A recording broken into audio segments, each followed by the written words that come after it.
إن الحمد لله نحمده ونستعينه ونستغفره ونؤمن به ونتوكل عليه ونعوذ بالله من شرور أنفسنا ومن سيئات أعمالنا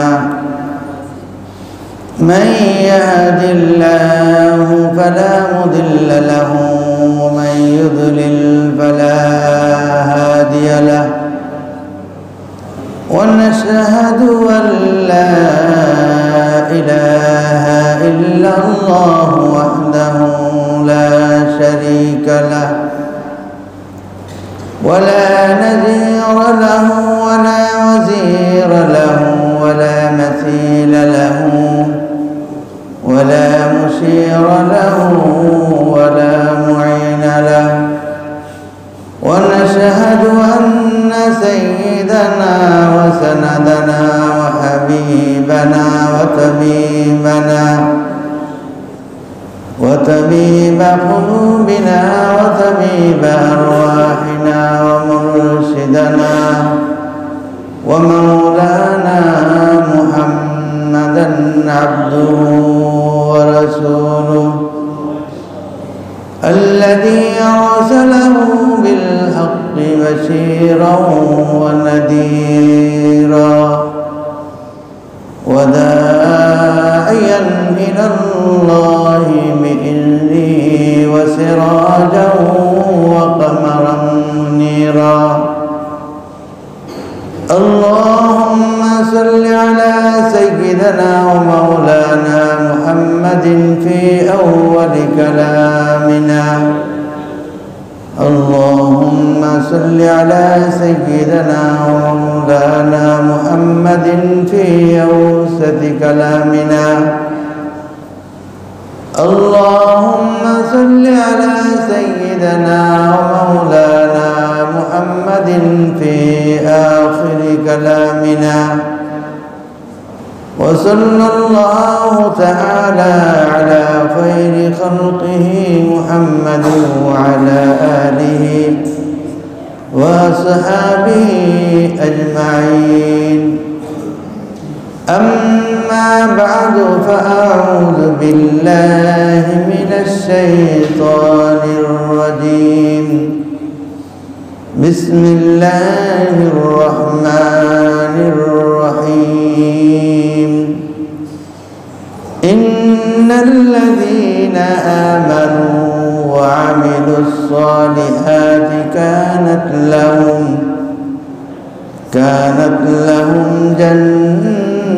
جنات الفردوس نزلا خالدين فيها لا يبغون عنها حولا صدق الله مولانا العظيم وقال رسول الله صلى الله عليه وسلم من أكل طيبا وعمل بسنة وأمن الناس بوائقه دخل الجنة أو كما قال عليه الصلاة والسلام उपस्थित काबिल एहतराम मोहतरम व मुअज़्ज़ज़ मुसल्लिन करम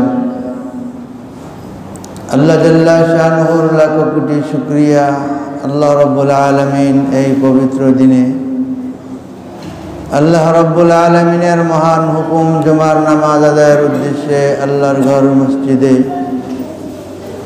আগে আগে হাজির হয়ে দিনী কিছু আলোচনা করা এবং শুনবার আল্লাহ পাক আমাদেরকে তৌফিক দান করেছেন। এজন্য আমরা প্রত্যেকেই অন্তরে অন্তঃস্থল থেকে শুকর আদায় করি আলহামদুলিল্লাহ।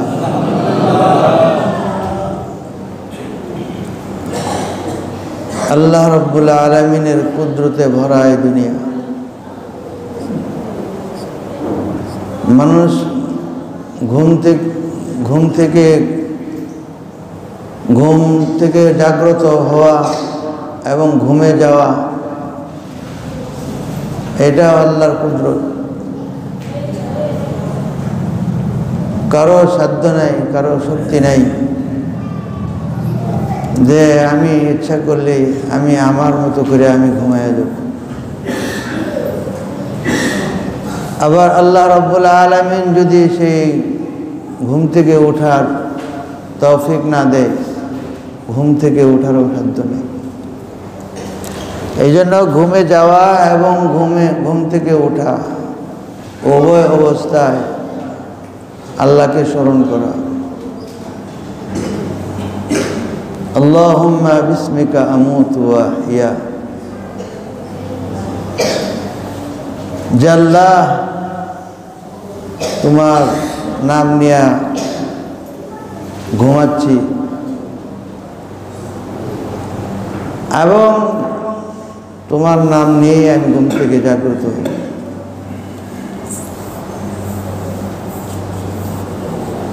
আবার জাগ্রত হওয়ার পরে আল্লাহকে স্মরণ করা।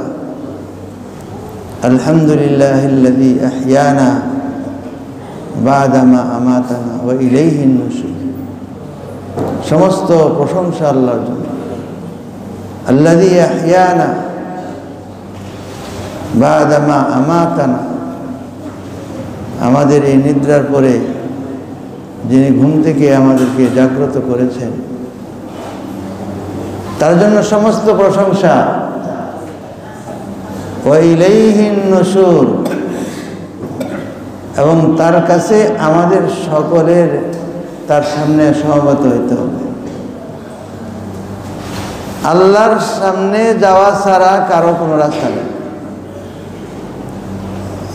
দিন শেষে সন্তান তার মা বাবার কুলে ফিরে যায়। সন্তান জানে যে আমার আর কোনো রাস্তা নেই, আর কোনো গন্তব্য নেই। বাচ্চা যখন এই চিন্তা করে, এই সন্তান কোনোদিন পিতামাতার বিদ্রোহী হইতে পারে না, পিতামাতার কোনোদিন নাফরমান হইতে পারে না। তা আমার আপনার যদি যে মরণে শয়নে সকল অবস্থায় যদি আল্লাহ থাকে, মনের ভিতরে আল্লাহ থাকে, সে কোনোদিন আল্লাহর নাফরমান হতে পারে না।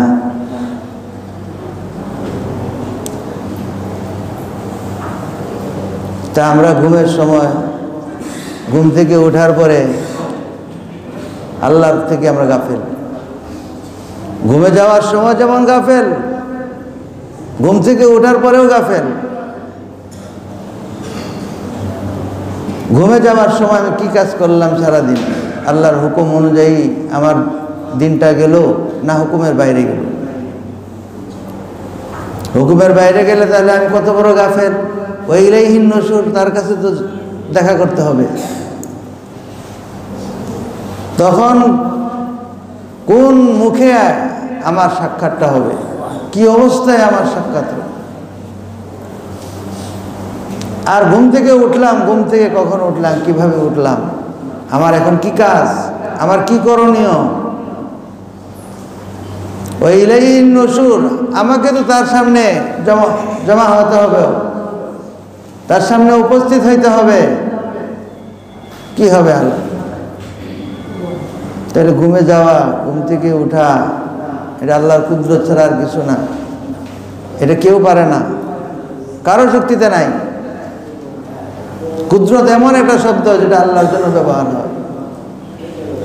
ইন্নাল্লাহা আলা কুল্লি শাইইন কাদির। তাহলে আমার দিন শুরু কিভাবে হইল, আমার রাত কিভাবে আরম্ভ হইল? নাফরমানির ভিতর দিয়ে।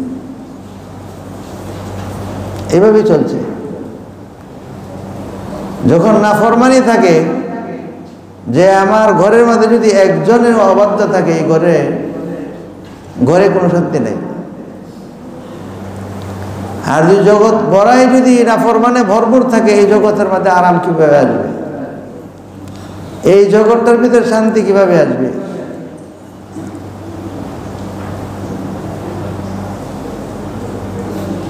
হযরত রাসূল আকরাম সাল্লাল্লাহু আলাইহি ওয়াসাল্লাম হাদিসে পাকের মধ্যে ইরশাদ করেছেন, মান আকালা তাইয়িবান ওয়া আমিলা বিসুন্নাতিন ওয়া আমিনান নাসা বাওয়াইকাহু। মান আকালা তাইয়িবান, যে ব্যক্তি এর উপার্জন ভালো, হালাল খায়, ওয়া আমিলা বিসুন্নাতিন, আল্লাহ এবং রাসূল সাল্লাল্লাহু আলাইহি ওয়াসাল্লামের তরিকা অনুযায়ী সে চলে, অন্য কোনো মত পথকে সে অবলম্বন করে না, তার জীবনটা আল্লাহ এবং তার রাসূলের পথেই চলে। আল্লাহ এবং রাসূল সাল্লাল্লাহু আলাইহি ওয়াসাল্লামের দিক নির্দেশনা তার জীবন পরিচালিত। ওয়া মিনান নাস বাওয়াইকাহু, আর মানুষকে তার অত্যাচার, তার জুলুম নিপীড়ন থেকে তার থেকে নিরাপদ, অর্থাৎ সে কারো অত্যাচার করে না, সে জালেম হয় না, জুলুম করে না, কারো প্রতি অবিচার করে না, অন্যায় করে না, হালাল খায়, আল্লাহ এবং রাসূল সাল্লাল্লাহু আলাইহি ওয়াসাল্লামের সুন্নতের উপরে তার জীবনযাপন হয়। ওয়া মিনান নাস বাওয়াইকাহু, মানুষ তার থেকে নিরাপদ থাকে, দাখালাল জান্নাহ। আল্লাহ রাসূল সাল্লাল্লাহু আলাইহি ওয়াসাল্লাম বলেন, তার মৃত্যু হবে আর সোজা জান্নাতে চলে যাবে। তা আমার কামাইয়ের কি অবস্থা? তা আমার কামাই, আমার উপার্জন তো হালাল হওয়া, আমার কামাই তো হালাল হইতে হবে। ওয়া আমিলা বিসুন্নাতিন, এবং সুন্নাত রাসূল সাল্লাল্লাহু আলাইহি সাল্লামের তরিকা মতো আমার জীবন পদ্ধতি হইতে হবে। এমন রাসূলের তরিকা, আমি ঘুমাইতে গেলাম, ঘুম থেকে উঠলাম, মসজিদে হোক, মসজিদের বাইরে হোক, ঘরে হোক, আমি যে ঘুম থেকে উঠলাম, আমার কি আসলে ফজরের নামাজটা হয়েছে?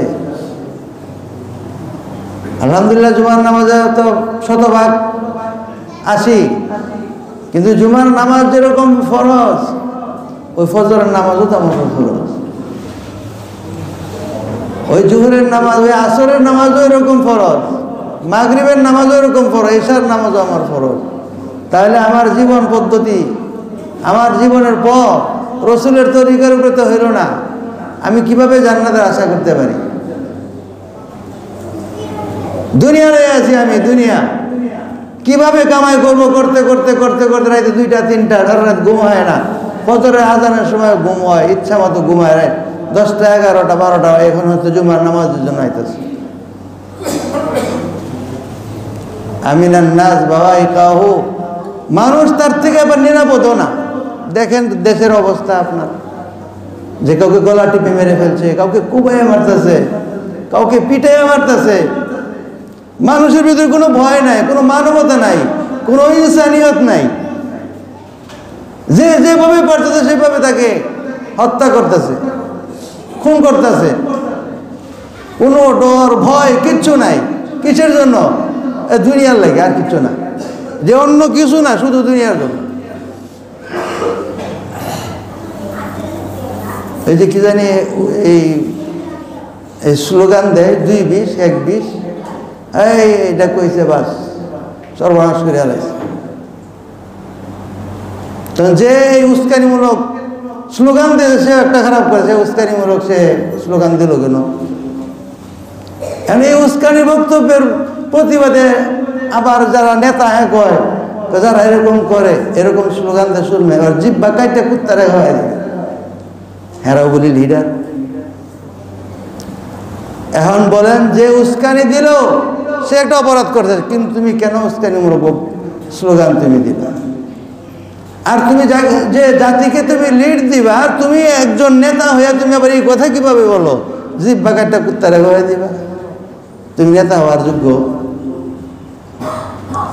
ওয়া আমিনান নাস বাওয়াইকাহু, হাদিসের মধ্যে এই শব্দ এলো।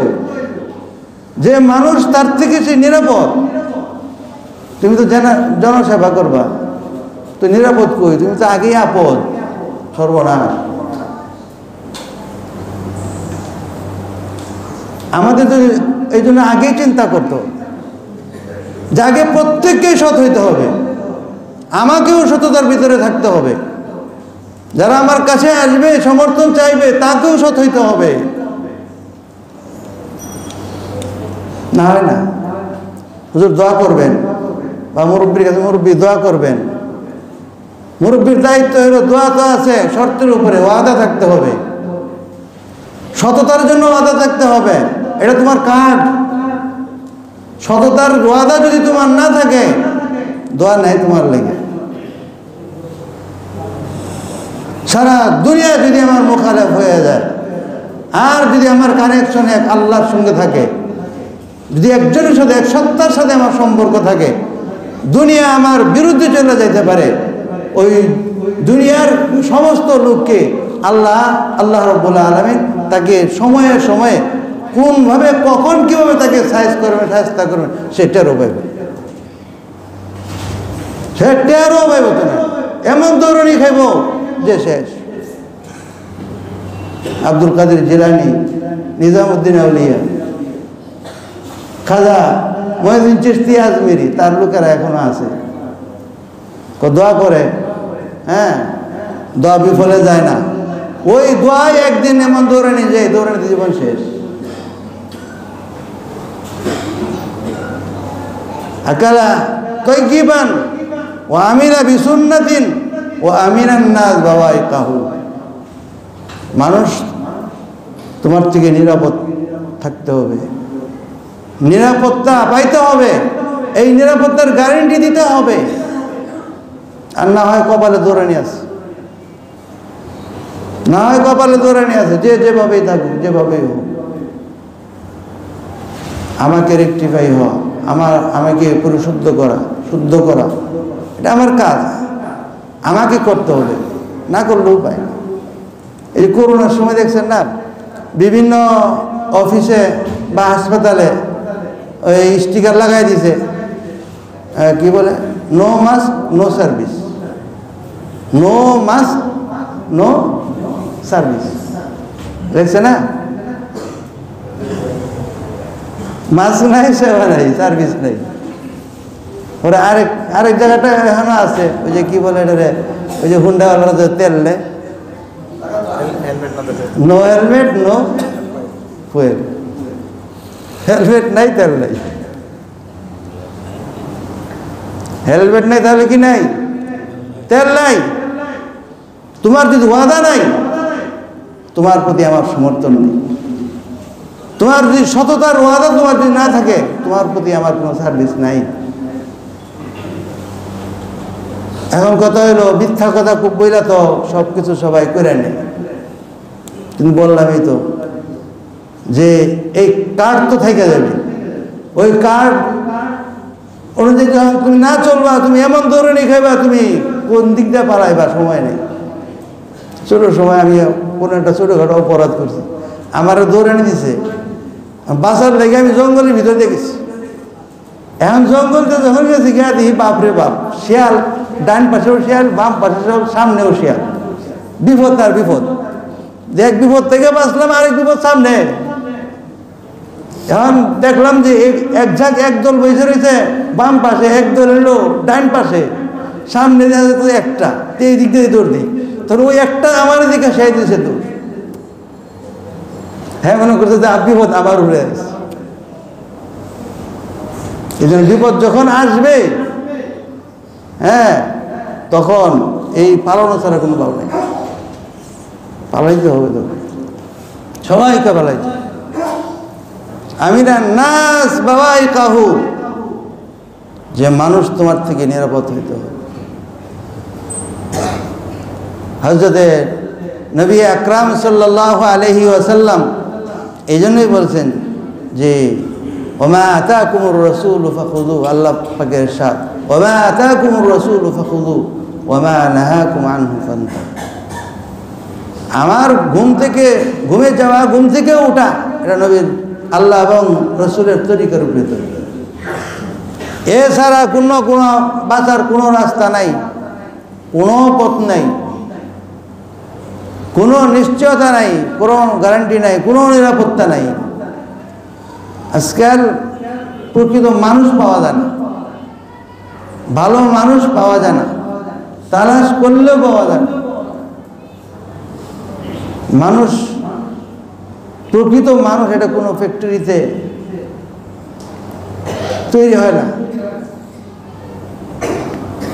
যেখানে তৈরি হয়, যাদের কাছে তৈরি হয়, যাদের কথা শুনলে যে কথাগুলোর দ্বারা আমি প্রস্তুতি নেওয়ার সুযোগ আছে, আমাকে সহি করার সুযোগ আছে আমার, ওই কথা ওই কাজ তাদের মাধ্যমে আমাকে সহি করতে, আর কোনো পথ নেই। কে কাকে পথ দেখায়, কে কাকে রাস্তা দেখায়, এগুলো মনে করে যে এগুলো হুজুররা যেগুলো বলে মনে করে এগুলো ওনাদের দায়িত্ব। এগুলো হ্যাঁ ভাই, আমার একটা দায়িত্ব নাই। হ্যাঁ, আমার দায়িত্ব কি হিসাবে? আল্লাহর হুকুম হিসাবে, রসুলের হুকুম। ইয়া আইয়ুহার রাসূল বাল্লিগ মা উনজিলা ইলাইক। আল্লাহ তাআলা আল্লাহর রসুলকে যে দায়িত্ব দিয়েছেন, বাল্লিগ মা উনজিলা ইলাইক ফা ইল্লাম তাফআল ফামা বাল্লাগতা রিসালাতা। যদি আপনি পালন না করেন তাহলে আপনি আমার দায়িত্বকে পালন করলেন, ওই দায়িত্ব হিসাবে। কিন্তু ঠিক হওয়া প্রত্যেকের কাজ, ঠিক পথে চলা প্রত্যেকের কাজ, হালাল খাওয়া প্রত্যেকের কাজ, নবীর তরিকার উপরে চলা প্রত্যেকের কাজ। হযরত সাইয়্যিদুত তায়েফা হযরত হাজী ইমদাদুল্লাহ মুহাজির মক্কি রহমাতুল্লাহ আলাইহি রওজা মুবারকে মদিনার মসজিদে আল্লাহর কাছে ফরিয়াদ করতেছেন যে আল্লাহ, যে সব রাস্তার রেখা, সব পথ ছাইরা, সব জায়গা ছাইরা এখানে আসছি, এই জন্য আসছি যে তুমি আমার প্রতি রাজি হয়ে। সুবহানাল্লাহ। এর অর্থ হলো যে আমার জীবনের সমস্ত কাজ এমন হওয়া যে কাজের দ্বারা আল্লাহ রাজি, আল্লাহ তাআলা রাজি খুশি হন। আর যদি আল্লাহ তাআলা আমার প্রতি রাজি খুশি হন তাহলে আমার জীবনটা সফল, কামিয়াব। আর যদি আল্লাহ আমার প্রতি রাজি না, তাহলে আমার জীবনটা সফল না, আমার জীবনটা সফল না, কামিয়াব না। আল্লাহর পথেই একমাত্র শান্তি, আল্লাহর পথেই একমাত্র সফলতা, অন্য কোনো পথে সফলতা। হযরত সুলাইমান আলাইহিস সালামের বাদশাহী দেখে এক লোকে দেখে যে বাপরে বাপ, আল্লাহ তাআলা হযরত সুলাইমান আলাইহিস সালামকে বাতাস তার অধীনে করে দিয়েছে। রাজ সিংহাসনকে উড়াইয়া সেকেন্ডের ভিতরে পৃথিবীর এক প্রান্ত থেকে আরেক প্রান্তে নিয়ে যায়, এত বড় ক্ষমতা। তো এক ব্যক্তি এই আকাশের মধ্যে এইভাবে যখন যায়, সুলাইমান আলাইহিস সালামের সিংহাসন, তখন কয় সুবহানাল্লাহ মা আতাল্লাহু আলা দাউদ। আল্লাহ তাআলা দাউদের ছেলেদেরকে কত বড় ক্ষমতা দিচ্ছে। এরকম ক্ষমতা হযরত সুলাইমান আলাইহিস সালামের কাছে এই আওয়াজ চলে গেছে, কারণ বাতাস তার তাবে। বাতাস কিন্তু খবর পৌঁছায় দিচ্ছে যে দেন আপনারা কিন্তু এই কথা বলতেছে। তো বাতাসকে বল ঠিক আছে, ওখানে নিয়ে আসো। বাতাস সেকেন্ডের ভিতরে ওখানে উঠায় নিয়ে গেছে। সুলাইমান আলাইহিস সালাম কি অবস্থা, এই তো আর কি অবস্থা, তুমি কি কল্পনা করতেছো, কি বলতেছো তুমি মুখ দিয়া? আমি বলতেছিলাম যে দাউদের ছেলেদেরকে আল্লাহ কি মর্যাদা দিছে, দাউদের ছেলেদেরকে মর্যাদা দিছে। তুমি ওই মাটির মধ্যে দাঁড়ায় কি বলছিলা, কি বলছিলা তুমি মাটিতে দাঁড়ায়া? আমি দেখলাম ওই মাটি থেকে নিয়ে ওই আকাশ পর্যন্ত পুরোটা জায়গাকে আল্লাহ তাআলা নূরের দ্বারা ভরপুর করে দিছে। ওখানে আমি আল্লাহর কুদরত দেখলাম যে আল্লাহ আপনারা দান করছে, কত বড়, কিভাবে আপনাকে মর্যাদাবান করছেন। যে সিংহাসন আপনার পুরা পরিসর সহ মানব দানব সব যে ভর্তি, এত বড় সিংহাসন এই হাওয়া শূন্যের মধ্যে উঠতেছে। এই জন্য আমি বলছি আল্লাহ, হযরত সুলাইমান আলাইহিস সালাম, দাউদ আলাইহিস সালামের সন্তান আওলাদ, তাদেরকে আপনি কীভাবে সম্মানিত করছেন। তুমি যে সুলাইমানের সিংহাসন দেখতেছ, এই সুলাইমানের সিংহাসনের চাইতে দামি হইল তুমি যে বললে আল্লাহর নাম সুবহানাল্লাহ, সুবহানাল্লাহ। আল্লাহর নাম কত পবিত্র, আল্লাহ পাকের কুদরত কত বড়। এই জন্য আমাদের কোনো সুযোগ নেই, কোনো পথ নেই কোনো দিকে যাওয়ার, যে আমাদের একটাই পথ যে আল্লাহকে রাজি করা, আল্লাহকে খুশি করা, আল্লাহর পথ অনুযায়ী চলা, নবীর তরিকার উপরে সুন্নত অনুযায়ী জীবনযাপন করা। যদি এভাবে চলা যায় তাহলে দুনিয়া এবং আখিরাতে আমাদের সফলতার আশা করা যায়। আল্লাহ তাআলা আমাদের সকলকে আমল করার তৌফিক দান করুন। ওয়া আখিরু দাওয়ানা আলহামদুলিল্লাহ।